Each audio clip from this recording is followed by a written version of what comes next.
ഭാരതത്തിൻ്റെ പൗരാണിക പാരമ്പര്യത്തിൻ്റെ വിലമതിക്കാനാവാത്ത സംഭാവനയാണ് യോഗ. ശാരീരികവും മാനസികവും വൈകാരികവുമായ ആരോഗ്യം മെച്ചപ്പെടുത്തുന്നതിനുള്ള സ്വാഭാവികമായ മാർഗമാണിത്. യോഗ മനസ്സിനെയും ശരീരത്തെയും ഭൂമിയെയും ബന്ധിപ്പിക്കുന്നു.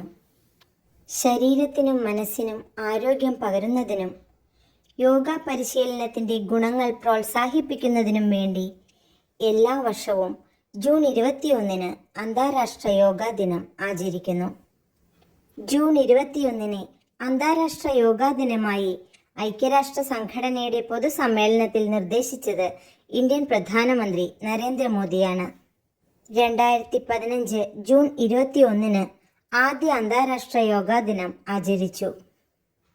ലോകത്തെ ഒത്തൊരുമയുള്ള ഒരു കുടുംബമായി കണക്കാക്കുവാനുള്ള മാർഗം കൂടിയാണ് അന്താരാഷ്ട്ര യോഗാ ദിനാഘോഷം. നമ്മളും ലോകവും പ്രകൃതിയും ഒന്നാണെന്നുള്ള തിരിച്ചറിവാണ് ഇതിലൂടെ സാധ്യമാകുന്നത്. യോഗയുടെ അടിസ്ഥാന ഗ്രന്ഥമായ യോഗസൂത്രം രചിച്ചത് പതഞ്ജലി മഹർഷിയാണ്. അദ്ദേഹമാണ് യോഗയുടെ പിതാവായി അറിയപ്പെടുന്നത്. 2025 അന്താരാഷ്ട്ര യോഗാ ദിനത്തിൻ്റെ പ്രമേയം yoga for one earth one health എന്നതാണ്. 11ാമത് അന്താരാഷ്ട്ര യോഗാ ദിനമാണ് 2025 നാം ആചരിക്കുന്നത്. യോഗ മനുഷ്യന് ശാന്തതയും ഏകാഗ്രതയും ക്ഷമയും പ്രദാനം ചെയ്യുന്നു.